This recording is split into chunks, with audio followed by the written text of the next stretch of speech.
KBS 1라디오 신성원의 오늘 세계는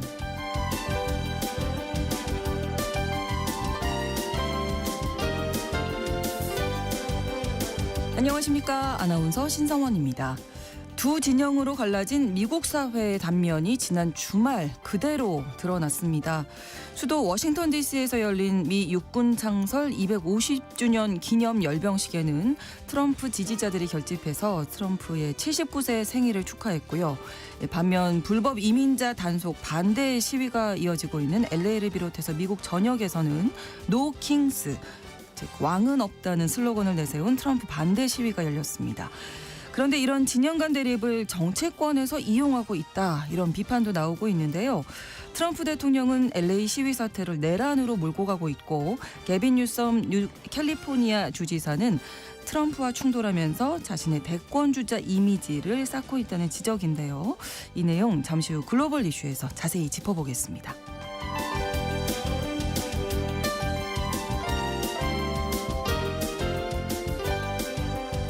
격화되고 있는 이란과 이스라엘 무력 충돌 소식을 비롯해서 오늘 주목할 국제사회 뉴스, 헤드라인 뉴스와 키워드로 정리해드립니다.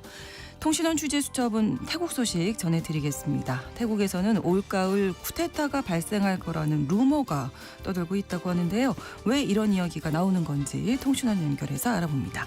6월 16일 월요일 KBS 1라디오 신성원의 오늘 세계는 시작합니다.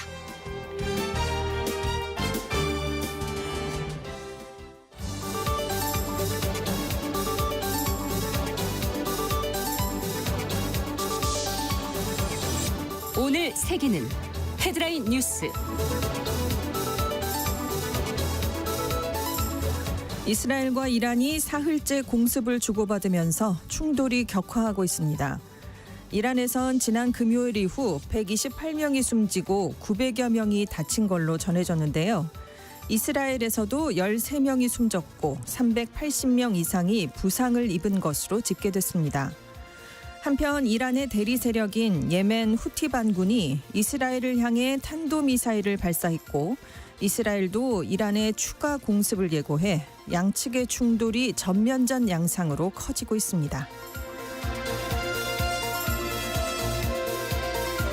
이란의 공습이 이어지면서 이스라엘의 한국 교민들이 인접한 요르단으로 대피하는 방안을 자체 추진하고 있습니다. 제-이스라엘 한인회는 16일 신청자들과 함께 육로를 통해 이스라엘 예루살렘에서 요르단 암만으로 피난한 뒤 일주일에서 열흘 뒤에 이스라엘로 함께 돌아온다는 계획을 세웠는데요. 공습으로 영공이 폐쇄돼 한국 정부의 전세기를 이용한 피난 등을 빨리 추진하기 어려워지자 이 같은 자구책을 마련한 것으로 보입니다. 제-이스라엘 한인회는 이 땅 공습으로 텔아비브의 벤 구리온 공항을 통한 출국이 불가능하다면서 현재 요르단 방면으로 개방된 국경 검문소 3곳 중에 한 군데를 이용할 계획이라고 전했습니다.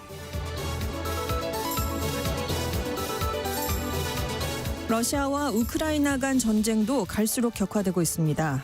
러시아는 우크라이나 군부에 연료를 공급하는 정유시설을 공급했고, 우크라이나는 적의 공격용 드론 생산시설을 공격했는데요. 한편 지난 2일 튀르키예 이스탄불 협상에서 유일하게 합의한 포로와 전사자 교환도 추가 진행돼 러시아는 우크라이나에 전사자 시신 1,200구를 인도했다고 밝혔습니다. 지난 주말 미국 전역에서 수백만 명이 참여한 가운데 트럼프 대통령의 국정 운영을 비판하는 No Kings 시위가 열렸습니다. 대부분의 시위는 평화적으로 진행됐지만 일부 지역에선 소요 사태가 발생했는데요. 유타주에선 약 10,000명이 모인 집회 현장에서 총격이 발생해 1명이 총상을 입고 중태에 빠졌습니다. 캐나다에서 열린 G7 정상회의에서 정상들이 통합된 메시지를 담은 공동성명을 생략하고 트럼프 대통령의 관세 부과를 막는 양자 회담에 집중할 전망입니다. 이번 회의에선 이스라엘과 이란 간 교전이 격화하면서 중동 정세가 주요하게 다뤄질 것으로 전망되는데요. 이외에도 트럼프발 무역 협상에 대해서 치열한 논쟁이 이어질 것으로 예상되고 있습니다.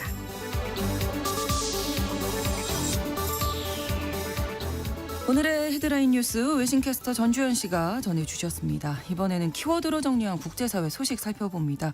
첫 번째 키워드 낮이나 밤이나. 네, 13일에 이스라엘이 이란을 선제 공습을 한 걸 시작으로 그 양측이 한 이틀간은 심야나 이른 오전에 공격을 했거든요. 근데 이제 사흘째인 15일부터는 낮밤을 가리지 않고 낮에도 그냥 과감하게 공격을 하고 있습니다. 네.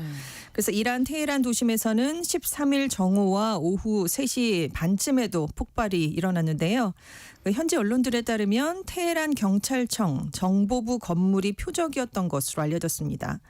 이렇게 테헤란 도심 공습이 이루어진 약 1시간 뒤에 이란도 이스라엘의 텔아비브, 아슈켈톤, 하이파 같은 도시를 겨냥해서 대규모 미사일 공격을 가했습니다.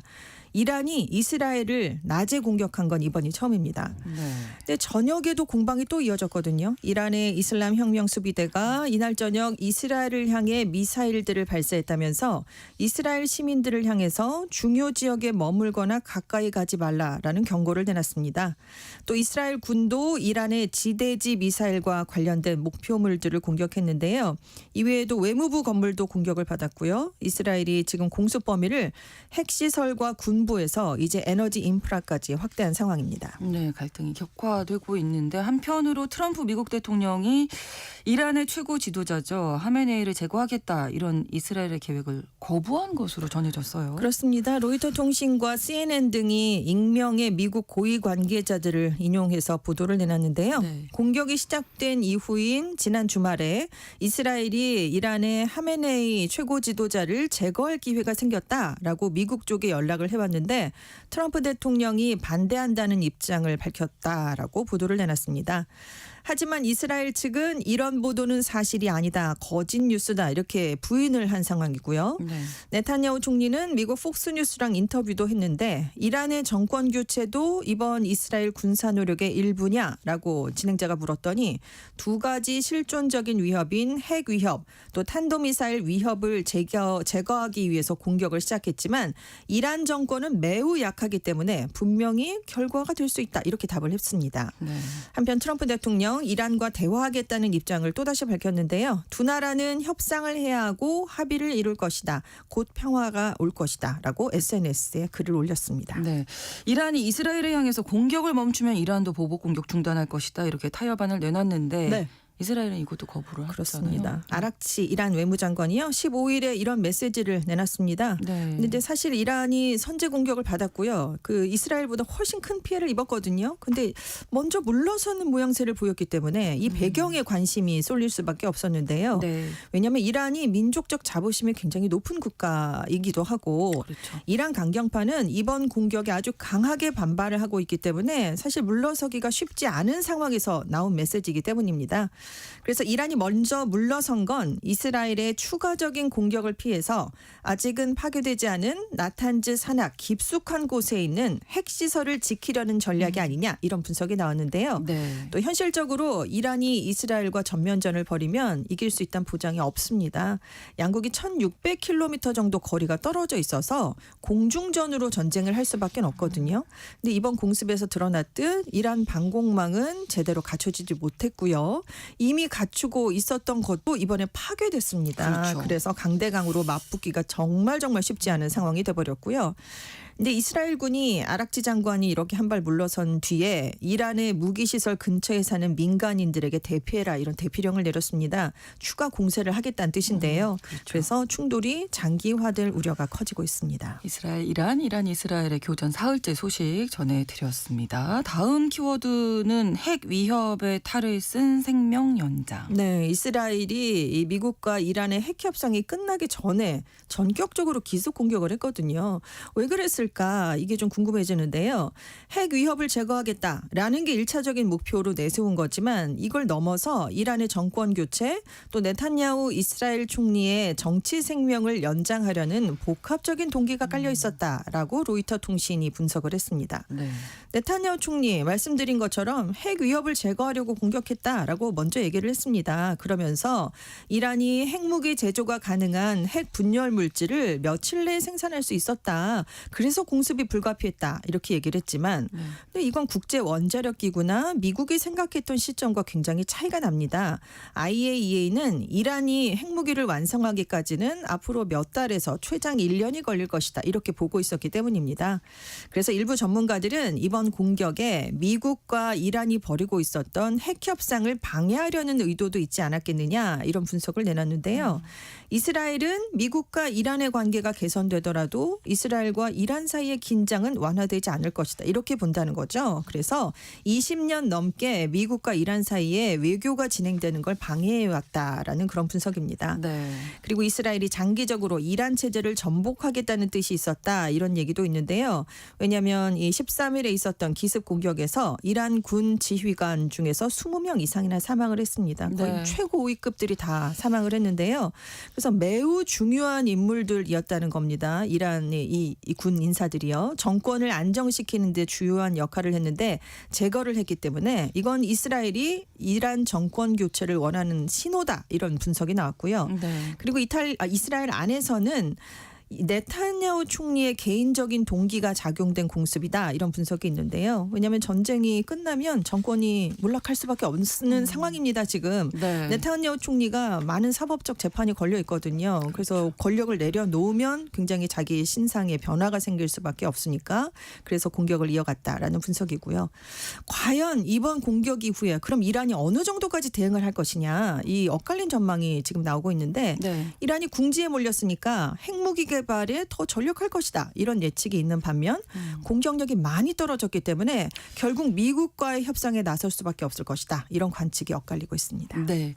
자, 그리고 앞서서 헤드라인 뉴스에서 그 지난 주말에 미국에서 열렸던 노킹스 시위에서 유타주 솔트레이크 시티 네. 만 명이 모인 집회 현장에서 총격이 발생해서 한 명이 이제 중태에 빠졌다 이렇게 네. 소식 전해 주셨는데 후속 보도가 나왔습니다. 유타주 집회 현장에서 이 총격 입었던 희생자가 결국은 병원에서 네. 치료를 받던 중에 사망했다. 이렇게 네. 솔트레이크 시티 경찰이 발표를 했다는 소식 또 전해드리겠습니다. 다음 키워드 나를 잊지 말아요. 네, 이스라엘과 이란의 무력 충돌이 심화되면서 잊혀져 가는 곳들에서 이런 얘기가 나오고 있습니다. 네. 먼저 가자 지구 문제인데요. 지금 국제사회 관심이 이미 밀려났죠. 네. 근데 심각한 굶주림 위기를 겪고 있었는데 잊혀지면서 더 어려움을 겪고 있습니다. 이스라엘이 이란을 공습한 직후인 13일부터 가자 지구에 있었던 구호품 배급소가 운영을 중단했습니다.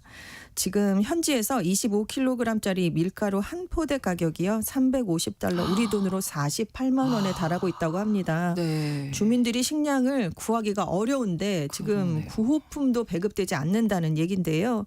그래서 이 주민들이 국제사회의 관심이 멀어지면 이스라엘이 국제사회의 눈치를 볼 필요가 없어진다. 그래서 가자 지구를 더 압박할 것이다. 이렇게 우려를 내놓고 있고요.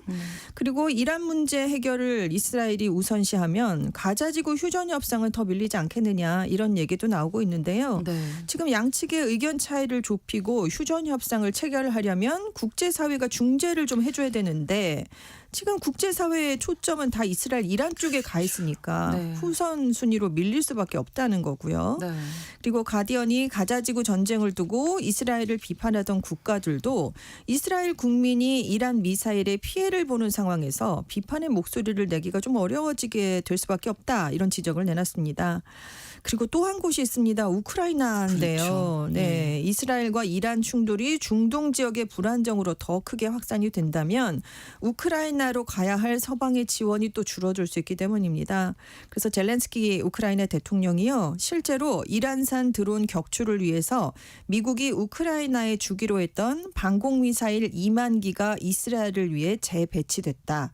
이게 지금 우리나라의 엄청난 타격인데 우리는 이 방공미사일에 기대를 걸고 있었다. 라면서 자원 재배치에 따른 피해를 호소하고 있는 상황입니다. 네, 그러니까 지구 곳곳에서 이렇게 갈등이 네. 계속 되다 보면 결국은 일반 시민들, 네. 국민들이 희생되고 피해를 입는다는 거 좀 기억을 해야 되겠습니다.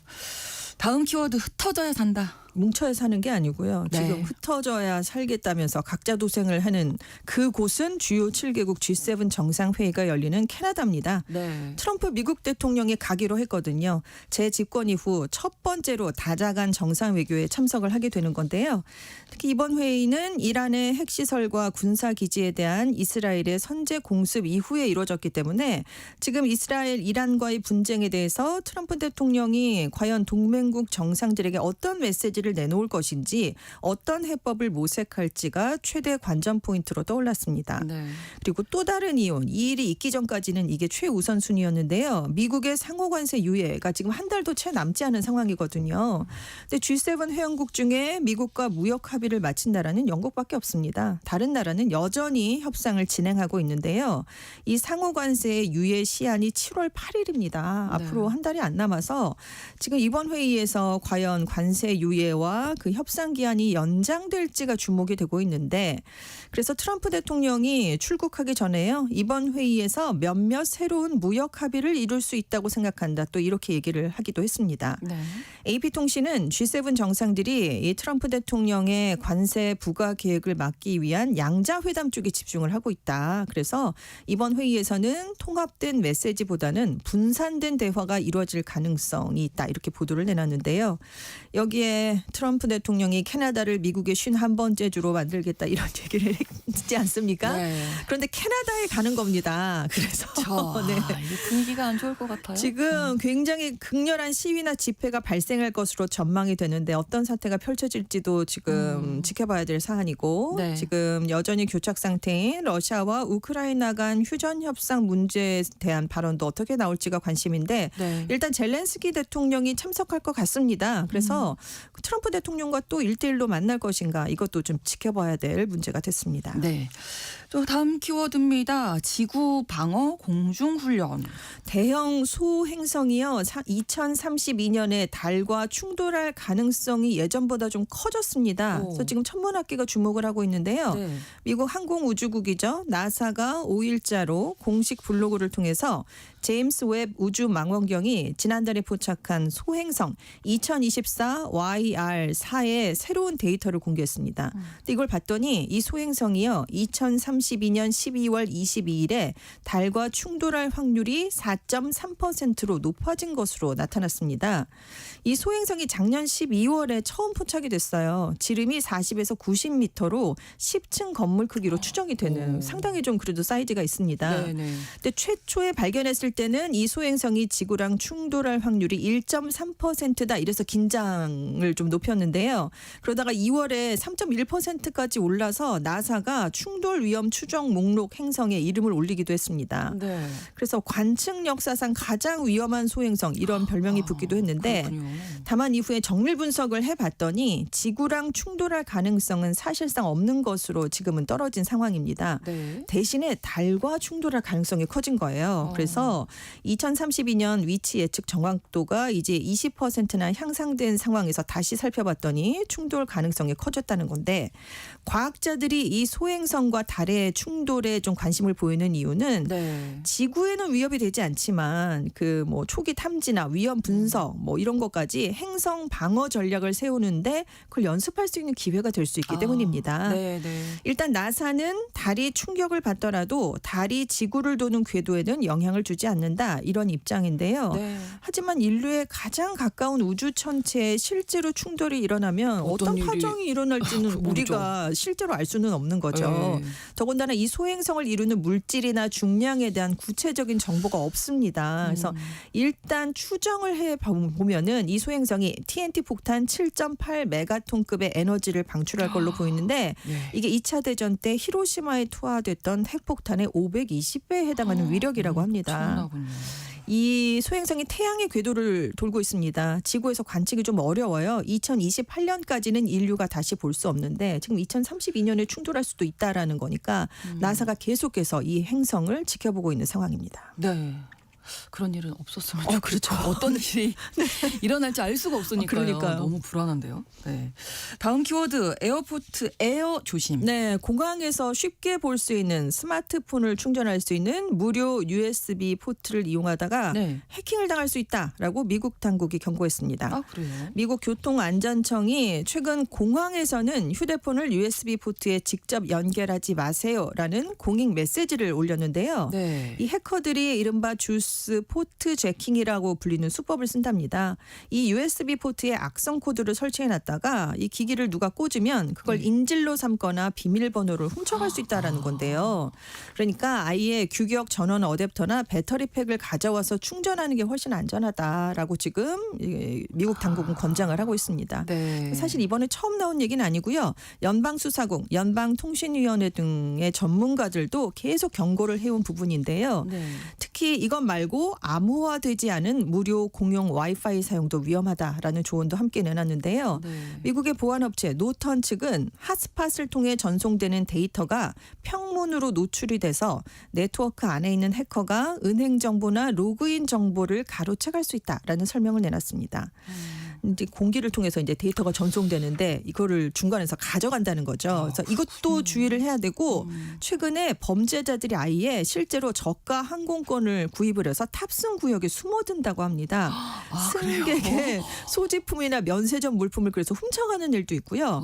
일부는 칩을 읽어내는 스캐너를 갖고 있어서 지나가는 사람의 카드 정보를 몰래 쓱 훔쳐가는 일도 실제로 발생을 했다고 합니다. 그래서 네. 이것도 좀 신경을 써야 된다라는 경고가 나왔습니다. 무료로 이용할 수 있는 걸 함부로 이용하면 안 네, 된다. 그렇습니다. 교훈을 얻게 되네요. 헤드라인 뉴스와 키워드 외신캐스터 전주현 씨와 오늘도 함께했습니다. 고맙습니다. 네, 감사합니다. KBS 1라디오 신성원의 오늘 세계는 1부 마무리하겠습니다. 11시 30분부터 일부 지역에서는 해당 지역 방송 보내드립니다. 노래는 더 토니 리치 프로젝트의 Nobody Knows 함께 듣겠습니다.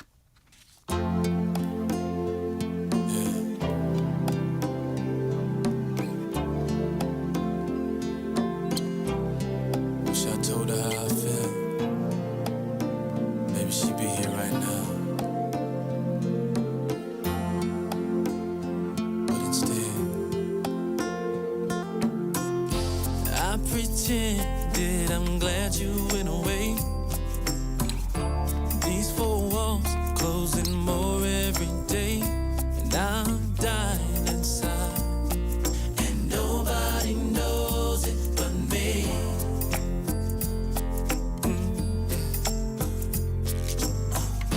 Like a clown, I put on a show. Pain is real, even if nobody knows. And I'm crying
A million years from now, you know I'll be loving you still.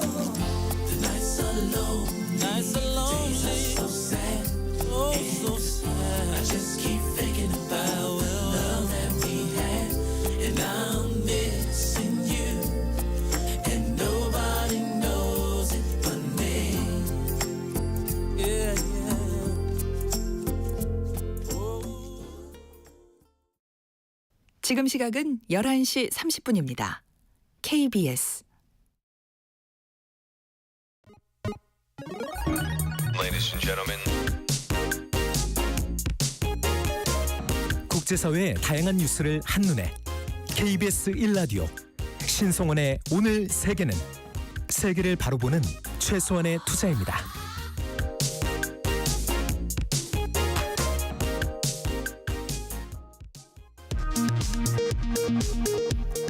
이 시각 라디오 정보센터 뉴스입니다.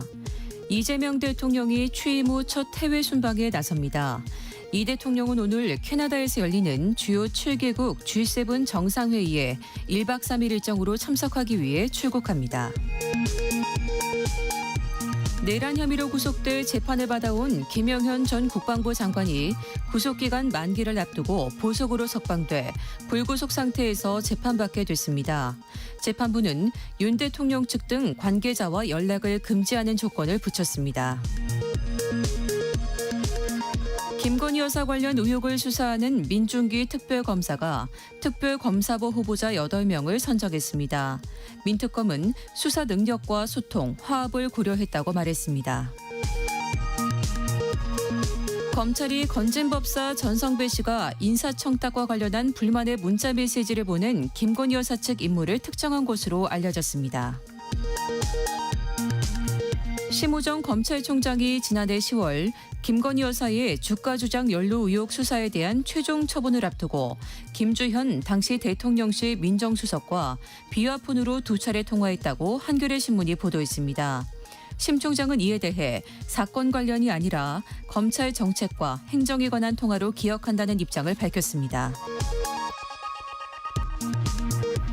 김빈석 국무총리 후보자는 SNS를 통해 불법 정치자금 제공자와 금전거래 의혹 등과 관련해 자신의 정치자금법 사건의 본질은 정치검찰의 표적 사정이라고 반박했습니다.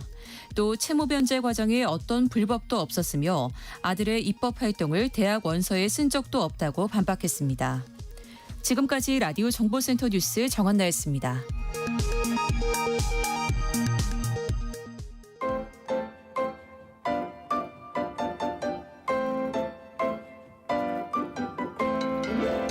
통신원 취재 수첩.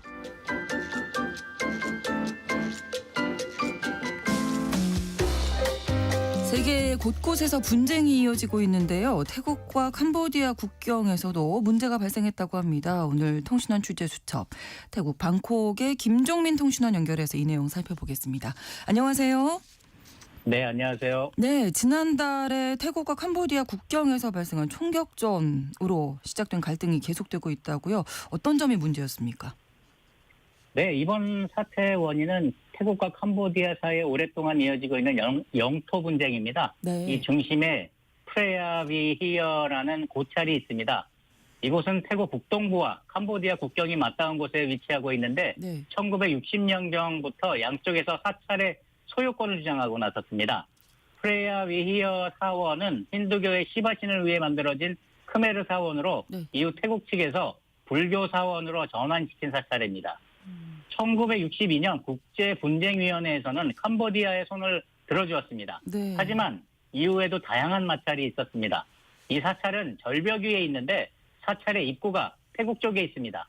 그래서 캄보디아 사람들이 자국 소유로 결정된 사찰을 방문하려면 아이러니하게도 태국 국경을 넘어가야 하는 상황이었습니다. 네. 양국이 사이가 좋을 때는 마음대로 국경을 넘어 다녔지만 사이가 좋지 않을 경우에는 이번처럼 캄보디아에서는 접근이 어려웠습니다. 그렇군요. 이런 와중에 캄보디아에서는 해당 사찰을 유네스코에 등재하겠다는 움직임을 보였고 이에 태국 극보수 단체에서 들고 일어나며 군사 충돌이 시작돼서 2008년부터 2011년까지가 가장 극심했었고 최근 또다시 문제가 발생한 겁니다. 사찰 소유권을 둘러싼 갈등이 이제 무력 충돌까지 이어지게 된 건데 태국과 캄보디아의 국내 어떤 정치 상황도 영향을 미쳤다고요? 네, 맞습니다.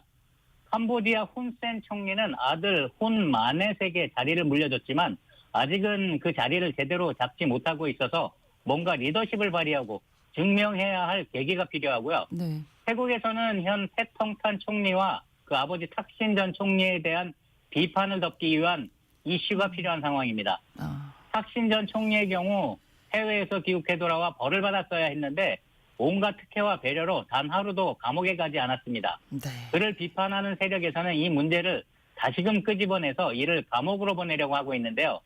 이런 상황 속에서 일부 미디어에서는 태국 정부가 캄보디아와의 갈등을 이용해서 국민의 관심을 외부로 돌리려는 것 아니냐는 의심을 하고 있습니다. 네. 게다가 태국 정부는 군부가 올 가을쯤 탁신 일가를 축출하려고 한다는 루머에 긴장하고 있는 상황인데요. 군부 강병파는 탁신 전 총리에게 무죄가 나올 경우 국경 폐쇄 등 강경 조치를 내리고 군사적 긴장 국면을 조성할 것이라는 이야기가 나오고 있습니다. 예, 양국 모두 이번 사태가 뭐 정치적으로도 중요한 시험대가 되는 것 같은데요. 태국과 캄보디아 이 갈등으로 사실은 경제적인 파장도 만만치 않을 것 같다고요. 네, 그렇습니다. 사실 군사적으로 캄보디아는 태국의 상대가 되지 않을 정도로 규모가 작습니다. 네. 하지만 얼마 전 캄보디아 정부는 캄보디아 모든 방송에서 태국 드라마와 영화 등 상영을 전면 금지시켰습니다. 그리고 태국에서 전기 수입도 더 이상 하지 않겠다고 발표했습니다. 이는 단순한 군사적 대치를 넘어서 경제전쟁, 심리전으로 번지는 양상입니다. 네. 캄보디아는 태국과의 무역에서 연간 수십억 달러의 적자를 보고 있지만 바로 이 점을 역이용해 태국산 제품 불매운동을 벌일 경우 태국 경제에 더 큰 타격을 줄 수 있다고 주장합니다. 실제로 태국산 소비재와 식음료, 자동차 부품 등이 캄보디아 수출의 상당 부분을 차지하고 있어서 국경 폐쇄나 무역 중단은 양국 모두에게 큰 피해를 줄 수밖에 없습니다. 네. 이 캄보디아가 또 태국에서 일하는 노동자들을 불러들이겠다 이런 언급도 했다고요. 네, 맞습니다. 더 심각한 문제는 노동자 문제입니다. 태국에는 약 200만 명에 달하는 캄보디아 노동자들이 건설이나 농업 등 태국 경제의 근간을 이루는 산업에 종사하고 있습니다. 훈센은 이들 노동자들의 대규모 귀환 가능성을 언급하며 노동력 부족에 시달리는 태국 경제를 압박하는 카드로 활용하고 있습니다. 국경 지역에서는 이미 불안감을 느낀 일부 노동자들이 네. 캄보디아로 돌아가는 모습이 포착되고 있고 현지 상인들은 교육이 끊길까 노심초사하고 있습니다. 네. 상황이 정말 복잡하게 흘러가고 있는 모양새인데 앞으로 전망에 대해서는 어떤 이야기 나오고 있습니까? 네, 현재로서는 양측의 입장 차가 워낙 커서 단기간에 해결되기는 어려워 보입니다. 네. 12년 만에 재개된 양국 공동 국경위원회 회의도 별다른 성과 없이 끝났습니다. 캄보디아는 국제법을 통한 해결을, 태국은 양자 협상을 고수하며 평행선을 달리고 있습니다. 아세안이 중재에 나설 가능성도 있지만 내정 불간섭 원칙 때문에 실질적인 역할을 하기는 어려울 것이라는 전망이 우세합니다. 네. 결국 양국 지도부가 국내 정치적 부담을 덜면서도 외교적 해법을 찾는 지혜를 발휘하지 못한다면 이번 갈등은 장기화될 가능성이 높습니다. 그 과정에서 빚어질 군사적, 경제적, 사회적 파장은 양국을 넘어 아세안 전체의 안정까지 위협할 수 있어 국제사회의 우려가 커지고 있습니다. 네. 특히 저는 태국에서 살고 있기 때문에 네. 부디 또 다른 쿠데타는 일어나지 않기를 바라고 있습니다. 그럼요. 네. 비록 평화적인 쿠데타라고 해도 현재 태국에서는 절대 일어나지 말아야 할 선택일 것입니다. 그렇습니다. 쉽사리 해결될 것 같지 않아 보이네요. 알겠습니다. 오늘 소식 고맙습니다. 네, 감사합니다. 네, 태국 방콕에서 김종민 통신원이었습니다.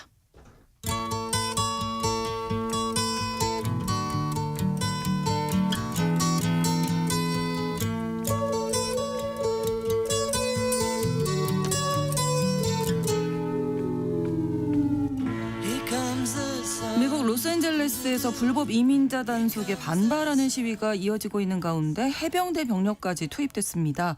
게다가 주말에는 워싱턴 DC에서 군사 퍼레이드가 벌어지면서 보수층이 결집하는 모습을 보였고요. 반면에 또 트럼프 대통령에 대한 반대 시위도 열려서 국내적으로 아주 혼란스러운 상황이죠. 여기에 대외적으로는 이스라엘과 이란이 충돌하면서 국제사회에서 미국의 리더십 위기까지 언급되고 있는 상황입니다. 오늘 글로벌 이슈에서는요. 트럼프 대통령의 강력한 불법 이민자 단속이 불러일으키고 있는 파장에 대해서 자세히 살펴보겠습니다. 오늘도 오혜리 국제 전문 기자와 함께합니다. 어서 오십시오. 네, 안녕하세요. 자, 일단 캘리포니아주 로스앤젤레스 상황 좀 살펴봐야 될 것 같은데 좀 진정되는 듯 하다가 다시 격화되는 모양새예요. 예, 지난 주말 미국에 아주 혼란스러운 모습이었습니다. 그러니까요. 네. 특히 그 로스앤젤레스에서는 14일에 그 트럼프의 불법 이민자 단속을 이제 항의하는 대규모 시위가 벌어졌는데 네. 주최 측 추산으로는 최소 약 3만 명 정도가 참석한 걸로 추정이 됩니다. 네. 시위대는 돌, 벽돌, 뭐 병 또 이런 것들을 던지면서 시위를 벌였고 또 경찰은 고무탄, 최루탄을 쏘고 또 곤봉도 휘두르면서 더군다나 이제 말을 탄 경찰이 이 시위대 속으로 이제 돌진하면서 해산을 시도했습니다. 이 과정에서 부상자도 발생을 했고 네. 경찰 쪽에서도 또 부상자가 있었다고 해요.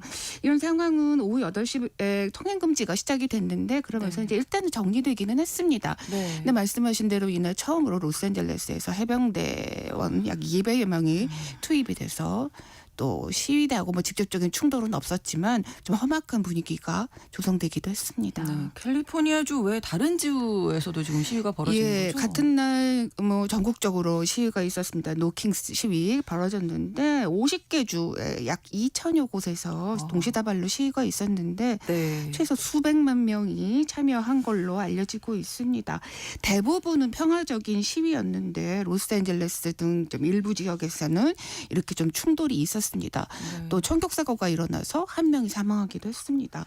또 텍사스주, 미주리주에서는 그 주말 시위가 예정이 되어 있었기 때문에 그에 앞서서 주지사가 요청해서 또 주 방위군이 투입되기도 했습니다. 네, 같은 날 또 워싱턴 DC에서는 뭐 저희가 전해드린 네. 바도 있지만 네. 트럼프 대통령이 참석한 대규모 군사 퍼레이드가 있었습니다. 네. 워싱턴 분위기는 어땠을까요? 뭐 육군 창설 250주년을 기념하기 위해서 마련된 행사였는데 참 많은 사람들이 참석했습니다. 막대한 예산이 들어간 행사잖아요. 그렇죠. 우리 돈으로 약 600억 원이 넘는 돈이 투입이 됐다고 하는데 네. 물론 비판적인 목소리도 있었지만 뭐 트럼프 생일을 축하하기 위해서가 아니라 국가를 위해서 헌신하는 군에 대한 존경과 애정을 나타내기 위해서 뭐 여기 참여했다라고 하는 목소리도 많았습니다. 그와 한편 이제 뭐 워싱턴 DC 일각에서는 시위도 있었습니다. 근데 다른 지역과 달리 큰 대규모 시위는 아니었어요. 네. 트럼프 대통령이 이미 뭐 퍼레이드 현장에서 무질서가 벌어지면은 정말 초강력 대응하겠다라고 네. 해서 주최 측도 그런 걸 좀 우려해서 대규모 시위는 피하려고 했었고 약 400여 명 정도가 모였는데 백악관 인근에서 시위를 벌였습니다. 네. 네, 뭐 일단 워싱턴 DC에서는 큰 충돌은 없었다라고 볼 수 있습니다. 네. 자, 로스앤젤레스에서 말씀해 주신 대로 이제 해병대가 투입됐거든요. 네. 예, 상황이 그 정도로 급박했던 건지. 사실 해병대는 지난 9일에 로스앤젤레스 근처에서 도착해가지고 네. 대기 중이었잖아요.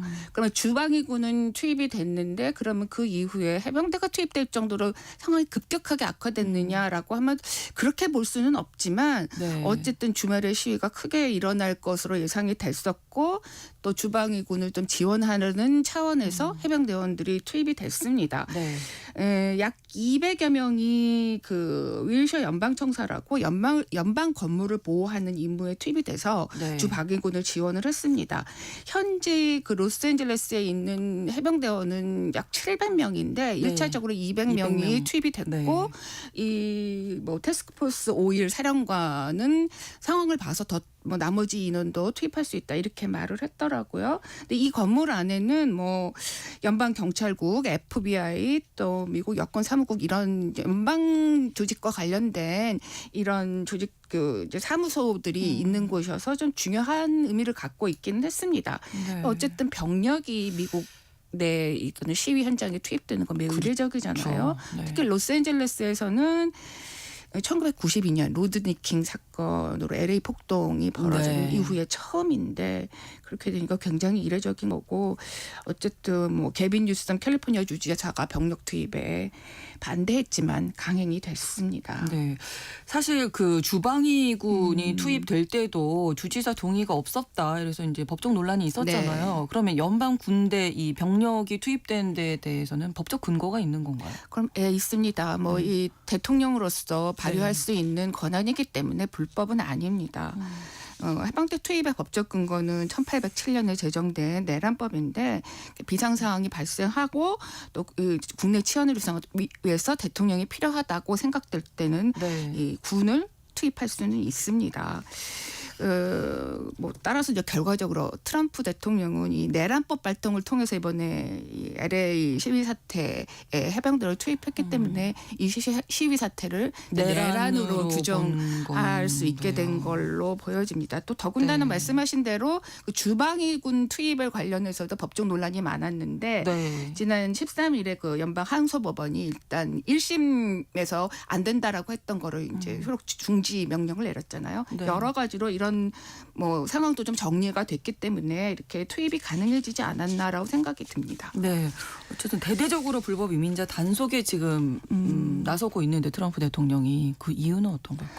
불법 이민자 단속은 워낙 트럼프 대통령의 핵심 공약이자 지금 정책이잖아요. 네. 그래서 모든 불법 이민자가 뭐 범죄자는 아니지만 어쨌든 뭐 로스앤젤레스 또는 캘리포니아 주 외에도 뭐 전국적으로 미국 국민들이 가지고 있는 불안감, 뭐 법적 질서의 회복을 필요성을 느끼고 있는 보통 미국의 국민들의 어떤 이런 정서 같은 것을 좀 이해할 필요는 있고 그것이 트럼프 대통령이 이런 정책을 강하게 밀어붙일 수 있는 힘이고 배경이라고 저는 생각합니다. 네. 또 지난 10일에 로이터 통신이 이제 여론조사 기관 입소스에 의뢰해서 이제 여론조사를 했는데 과반이 넘는 52%가 불법 체류자 추방을 확대하는데 찬성한다 이렇게 답을 했습니다. 네. 물론 대부분은 공화당 지지자지만 특이한 거는 민주당 지지층에서도 5분의 1 정도가 찬성을 했다고 하니까 이런 시각이 네. 있는 거죠.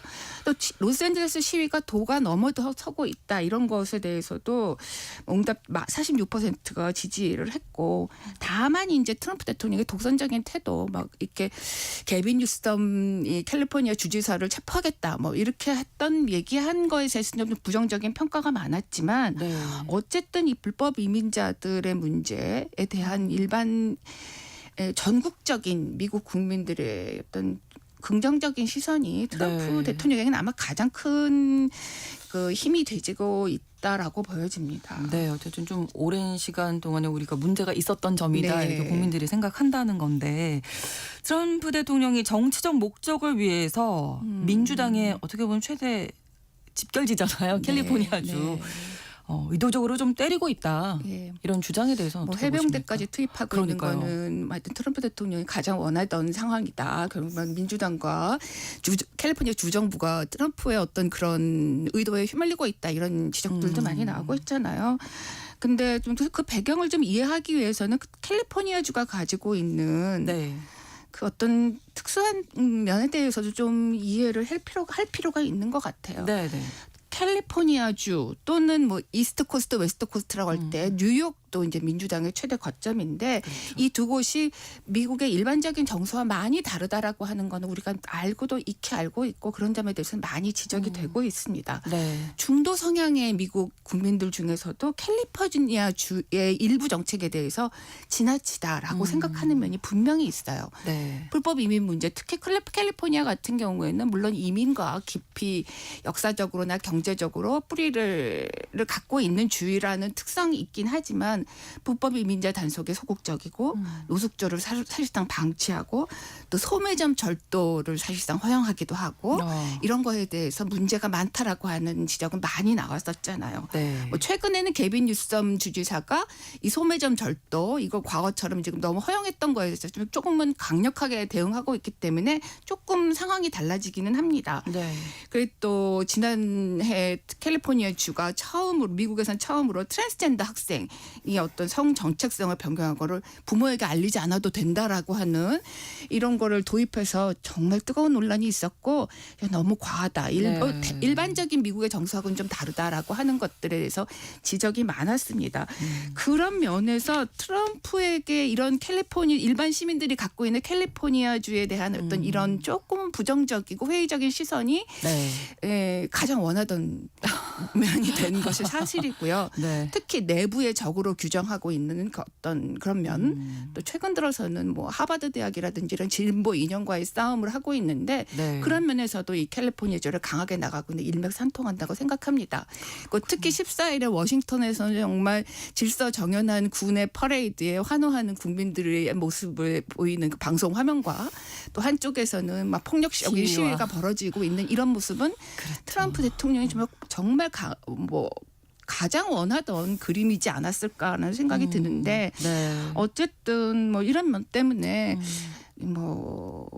트럼프에게는 많이 힘이 되고 있는 상황이지 않을까라고 생각이 듭니다. 이 캘리포니아 주지사 얘기 많이 나오잖아요. 게빈 네. 뉴섬 주지사.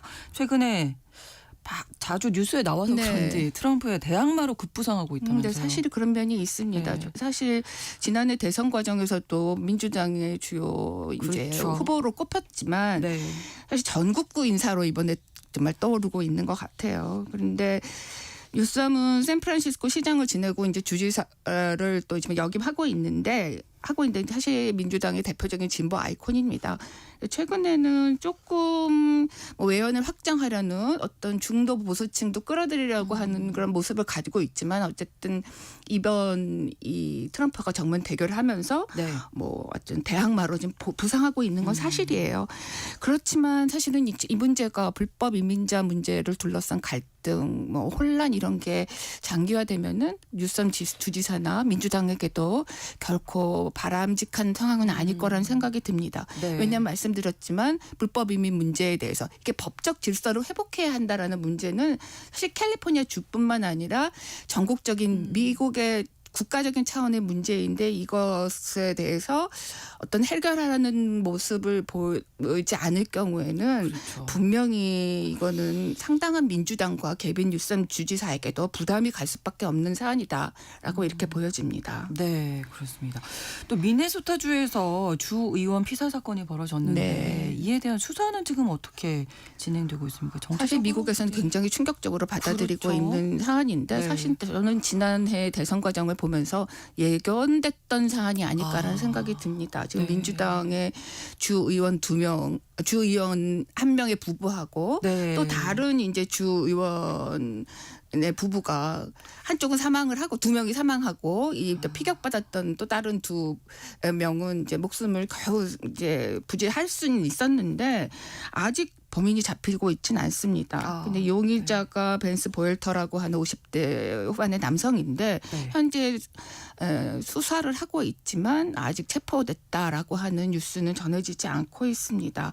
이 사람이 열렬한 복음주의 기독교 신자이자 트럼프 지지자로 알려져 있는데 미국이 그만큼 진영 갈등으로 굉장히 심각한 이 분열을 겪고 있다라고 하는 거를 보여주는 단적인 사건이 아닌가 싶고 네. 앞으로 이런 사건 정치 테러가 조금 더 많아지지 않을까라고 하는 우려를 해볼 수 있겠습니다. 네. 이런 점 때문에 민주당뿐만 아니라 많은 미국 국민들이 이제 우려의 시선을 보내고 있는 듯합니다. 네. 트럼프 이갱 정부가 출범하면서 네. 점점 더 격화되고 있는 것 같아요. 네, 이 사람이 버리고 간 자동차 안에서 70명 정도의 어떤 공격 대상 명단을 작성했던 거가 거기서 발견이 됐는데 여기에 미네소타 주지사이자 작년 대선의 민주당 부통령이었던 팀 월즈 주지사뿐만 네. 아니라 유명한 민주당의 연방 하원 의원 이런 사람들도 명단에 올라 있다고 하는데 이런 것을 민주당을 겨냥으로 하고 있다 그러면은 또 반대쪽에서는 또 공화당을 겨냥한 그런 테러를 모한 사람도 있지 않을까요? 그러니까요. 정말 네. 우려스러운 상황이라고 좀 보여집니다. 네. 자, 이렇게 글로벌 이슈 오늘 미국 로스앤젤레스 불법 이민 단속을 둘러싼 갈등 그리고 시위 사태 자세히 살펴봤습니다. 오혜리 국제전문 기자와 오늘도 함께했습니다. 고맙습니다. 감사합니다. 퍼프데이디의 I'll be missing you 이 노래 전해드리면서 KBS 1라디오 신성원의 오늘 세계는 마치겠습니다. 저는 내일 오전 11시 5분에 다시 인사드리겠습니다. 고맙습니다.